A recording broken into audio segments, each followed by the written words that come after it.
ഞാൻ കുറച്ച് Munch of paper കുറച്ച് ഇത് ആസിഫിനോട് പറഞ്ഞു, മോനെ ഇത് സമയം കിട്ടുമ്പോൾ ഒന്ന് വായിക്കണമെന്ന്. ആസിഫ് വായിച്ചു തരാൻ എനിക്ക് സർപ്രൈസ് ആയിട്ട് എന്നും മായാതെ ഷാർജയിലേക്ക് പബ്ലിഷ് ചെയ്യിക്കുന്നതും അതെനിക്കൊരു ഈ പുസ്തകം ഈ പുസ്തകങ്ങളായി പുറത്തേക്ക് രൂപാന്തരപ്പെട്ടതെന്ന് പറഞ്ഞാൽ വലിയൊരു കാരണം ആസിഫ് തന്നെ. പയ്യാമ്പലത്താണ് എൻ്റെ ഏറ്റവും എല്ലാ സങ്കടങ്ങളും സന്തോഷങ്ങളും പോയി പറയണമെങ്കിൽ പയ്യാമ്പലം കടപ്പുറം ഒന്ന് ഇരുന്നിട്ട് കുറച്ച് സമയം മൗനമൊഴി ആത്മകഥം പറഞ്ഞാൽ തന്നെ നമ്മളെ ഒരുപാട് സങ്കടങ്ങൾ അങ്ങ് കടലിൽ കൊണ്ടുവരും. അപ്പൊ കടലിൽ നമ്മളോട് പലതും ഇങ്ങോട്ട് പറയുന്നതായി തോന്നും. ഇന്നും ഉമ്മാനെ എനിക്ക് കിട്ടുവാണെങ്കിൽ കവിളിടങ്ങളിൽ മുത്തം കൊടുക്കാനേ ഇഷ്ടമുള്ളൂ, നെറ്റിയിൽ മുത്തം കൊടുക്കാൻ ഇഷ്ടമില്ല. ആ തണുപ്പ്. പാചകത്തിൽ തന്നെ മലയാള മനോരമന്റെ പാചക മത്സരത്തിലും അങ്ങനെ എല്ലാത്തിനും പങ്കെടുക്കും. വലിയൊരു ഹാപ്പിനെസിന്റെ മൊമെന്റിലാണ് ഉള്ളത്. ഉമ്മാന്റെ 5ാമത്തെ ബുക്ക് അടുത്ത ദിവസം റിലീസ് ആകാൻ 4ാമത്തെ ബുക്ക്. അപ്പം ആ ഒരു ഹാപ്പിനെസ്സിൽ നിന്ന് തന്നെ നമുക്ക് തുടങ്ങാം. ഷുവർ, ഒരു സ്വപ്ന സാക്ഷാത്കാരത്തിന്റെ 4ാമത്തെ പടിയാണിത്. അത് കണ്ണൂരിന്റെ ചരിത്രങ്ങൾ ആചാരങ്ങൾ. അന്ന് കുറേ ആചാരങ്ങളുണ്ട്. കല്യാണത്തിന് ശേഷം ഒരു വീടുകളിൽ, തറവാട് വീടുകളിൽ നമ്മൾ സംസ്കാരമാണല്ലോ കണ്ണൂർ. ആ പുതിയാപ്പിള വരുന്നതും പുതിയാപ്പിളിന് അവർ 40 days നല്ലോണം ട്രീറ്റ് ചെയ്യുന്നതെല്ലായിട്ടുള്ള ഒരു കുറേ മാമൂലുകൾ. ആ മാമൂലിൽ തന്നെ വസിക്കുന്ന നമ്മളെ തറവാടിൻ്റെ പിന്നാമ്പുറം മരത്തുണ്ട് അവിടെ എല്ലായിട്ട് കുറേ കഥകൾ ഉറങ്ങുന്നുണ്ടാവും. ആ കഥകൾ തന്നെ മതി നമുക്ക് എഴുതാൻ വേണ്ടി. ശരിക്കും വിഷയദാരിദ്ര്യം ഉണ്ടാവില്ല. ഓരോ കഥയും നമ്മൾ അത്രയും ഓരോ കാഴ്ചയും, പിന്നെ തേങ്ങ വീണാൽ ഒരു കുറത്തി വരുന്നു, തേങ്ങ എടുത്ത് ആ വെള്ളത്തിലിടുന്നതും അങ്ങനെയുള്ള കാഴ്ചകൾ നമുക്ക് ആ കുട്ടിപ്രായത്തിൽ തന്നെ എന്താ പറയുക, ഒരു വല്ലാത്തൊരു ഫീൽ. നമുക്കൊരു അന്നൊന്നും ഈ ദൃശ്യമാധ്യമം ഇല്ല. അതൊക്കെ ആ സമയത്ത് നമ്മൾ ആവിഷ്കരിച്ചെടുക്കുന്നത് ഈ ഒരു നമ്മൾ തേങ്ങ കൊടുത്തിട്ട് കൈ നോക്കോ അവർക്ക് ഈ കാക്കോത്തിനോട് നമ്മൾ ചോദിക്കും. വീട്ടിൽ നിന്നൊന്നും കൈ നോക്കാൻ വിടൂല. ഇവിടെ ഭയങ്കര പ്രശ്നമാണ് കൈ നോക്കാൻ. എന്നെ അത്ഭുതപ്പെടുത്തുന്നത് കണ്ണൂർക്കാരി ഉമ്മച്ചിക്കുട്ടി എങ്ങനെ മാധവിക്കുട്ടിയെ പോലെ അല്ലെങ്കിൽ മറ്റ് എഴുത്തുകാരിയെ പോലെ ഇങ്ങനെ ഓപ്പൺ ആയിട്ട് എഴുതുന്ന എഴുത്തുകാരിയായി മാറി എന്നുള്ളതാണ്. അതിന് ഏറ്റവും എൻ്റെ പ്രചോദനം തന്നത് എൻ്റെ ഉപ്പയാണ്. ഉപ്പ നന്നായി പുസ്തകം വായിക്കും. ഉപ്പ പുസ്തകം, പേപ്പർ, നമ്മുടെ ചിത്ര കഥകളിലാണ് ഞാൻ എല്ലാ ഐതിഹ്യങ്ങളും പഠിച്ചത്. വായനയും കാഴ്ചകളും യാത്രയായിരുന്നു എന്നെ എഴുത്തിലേക്ക് നയിച്ചതും പ്രചോദനമായതും വാപ്പ തന്നെയാണ്. പക്ഷെ അന്ന കാലം നമ്മൾ ആ സമയത്ത് നമ്മൾ പലതും എഴുതും. പക്ഷെ ആ എഴുത്തിനൊന്നും നമ്മളെ പ്രോത്സാഹിപ്പിക്കൂല.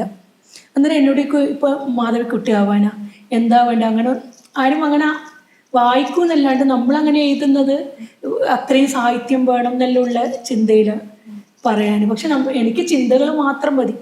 എനിക്ക് ഭാഷയോ സാഹിത്യമോ അക്ഷരങ്ങളൊന്നുമില്ല.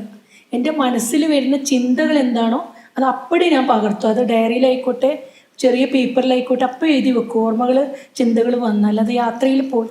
എത്ര വയസ്സ് തൊട്ട് എഴുത്ത് തുടങ്ങി? ഞാൻ 6 വയസ്സ് മുതൽ വായന തുടങ്ങി.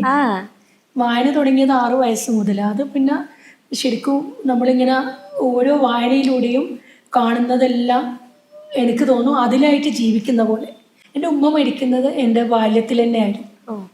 ഞാൻ 7th പഠിക്കുമ്പോഴാണ് എൻ്റെ ഉമ്മ, അതും പെട്ടെന്ന് കുഴഞ്ഞു വീണ് നമ്മളെ മുമ്പിൽ തന്നെ മരിക്കുന്നത്. ആ ഒരു ആഘാതം നമ്മളെ ഏൽപ്പിക്കുമ്പം ശരിക്കും നമ്മൾ മുതിർന്നവരായിപ്പോവും. നമുക്ക് ഇഷ്ടങ്ങൾ പറയാനില്ല. സത്യത്തിൽ സാമ്പത്തികം നമ്മളെ തളർത്തിയിട്ടേ ഇല്ല. ഇഷ്ടംപോലെ പരിചാരകരുണ്ട്, കാര്യസ്ഥന്മാർ എല്ലാവരും ഉണ്ട്. പക്ഷെ എന്തെന്ന് പറഞ്ഞാലും പോലെ ആവുന്നല്ലാണ്ട് പകരമാവുന്നില്ല. ഉമ്മക്ക് പകരം ഉമ്മ. എല്ലാവരും സ്നേഹിക്കാനുണ്ടാവും. സഹതാപത്തിനോട് ആ സമയത്താ എനിക്ക് വെറുപ്പ്. ആദ്യം ശരിക്കും മരണത്തിൻ്റെ ഒരു എന്താ പറയുക, മരണത്തിന് ഇത്രയും തണുപ്പുണ്ടെന്ന് ഒരുവിധം രാജ്യങ്ങളിലൊക്കെ മഞ്ഞ് കൂടിയ സ്ഥലങ്ങളിലൊക്കെ ഞാൻ പോയിട്ടുണ്ടെങ്കിലും ആ അന്ത്യചുംബനത്തിന് കൊടുത്ത മുത്തത്തിന് ഇത്രയും തണുപ്പുണ്ടെന്ന് ഒരു രാജ്യത്തെ തണുപ്പിന് എനിക്ക് തോന്നിയിട്ടില്ല. ഇന്നും ഉമ്മാനെ എനിക്ക് കിട്ടുവാണെങ്കിൽ കവിളിടങ്ങളിൽ മുത്തം കൊടുക്കാനേ ഇഷ്ടമുള്ളൂ, നെറ്റിയിൽ മുത്തം കൊടുക്കാൻ ഇഷ്ടമില്ല. ആ തണുപ്പ്. പിന്നീട് എങ്ങനെയാണ് വളർന്നത്? അമ്മയുടെ മരണത്തിന് ശേഷം? മരണത്തിന് നമ്മളൊരു തറവാട്ടിലായിരുന്നു. തറവാടിൽ കുറെ കൂട്ടുകാരല്ല, കുടുംബക്കാരന്നെ ഉണ്ടാവില്ല. അമ്മ, ഞാൻ കണ്ണൂർ സ്ലാങ്ങിലെ സംസാരിക്കുക. കൊച്ചിയിൽ ഇപ്പം 11 വർഷം. കണ്ണൂർ ഇതിലേ സംസാരിക്കും. പക്ഷെ എൻ്റെ വീട് കണ്ണൂരാണ്. എൻ്റെ സ്വപ്നങ്ങളും ഓർമ്മകളും പ്രണയവും എല്ലാം കണ്ണൂരാണ്. പയ്യാമ്പലത്താണ് എൻ്റെ ഏറ്റവും എല്ലാ സങ്കടങ്ങളും സന്തോഷങ്ങളും പോയി പറയണമെങ്കിൽ പയ്യാമ്പലം കടപ്പുറം ഒന്ന് ഇരുന്നിട്ട് കുറച്ച് സമയം മൗനമൊഴി ആത്മകഥം പറഞ്ഞാൽ തന്നെ നമ്മളെ ഒരുപാട് സങ്കടങ്ങൾ അങ്ങ് കടലിൽ കൊണ്ടുപോയി. അപ്പോൾ കടലിൽ നമ്മളോട് പലതും ഇങ്ങോട്ട് പറയുന്നതായി തോന്നും, സമാധാനിക്ക് എല്ലാം ഉണ്ടാവുന്നു. അങ്ങനെയൊക്കെ ഒരുപാട് പാഠങ്ങൾ എനിക്ക് എഴുതാൻ കുറേ കാര്യങ്ങളൊന്നും വേണ്ട, ഓർമ്മകൾ തന്നെയാണ് എൻ്റെ നിലവറ. ഓരോ ബാല്യത്തിലെ നിലവറ തുറന്നാലും കുറേ ഉണ്ടാവും എഴുതാൻ. കൗമാരത്തിൻ്റെ നിലവറകൾ തുറന്നാലോ ഇഷ്ടംപോലെ ഉണ്ടാവും എഴുതാൻ വേണ്ടി. അങ്ങനെ ഓരോ നിലവറകളും തുറന്നതും ഞാൻ മൗനസംവാദം നടത്തിയതല്ലാണ് എന്നും മായാതെ. ഓരോ ജീവനില്ലാത്തതിനോട് ഞാൻ സംസാരിച്ചതാണ് ഈ എന്നും മായാതെ. എനിക്ക് തോന്നുന്നു അതിന്റെ കവർ കാണുമ്പോ തന്നെ അറിയാം പ്രകൃതി തുമ്പിയൊക്കെയാണ് എന്ന് തോന്നുന്നു. അതെ, പ്രകൃതിയോടും തുമ്പികളോടും എന്തിന് നമ്മളെല്ലാം ചാരു കസേര വരെ നമുക്ക് അന്യം നിന്ന് പോയ ഒരു കലാരൂപം പോലെയാണ്. ആ ചാരു കസേര പോലും പറയുന്നതായിട്ടാണ് ഞാൻ എന്നും മായതിൽ, അത് മോൾക്ക് വായിക്കുമ്പോൾ അതിൽ മനസ്സിലാവും.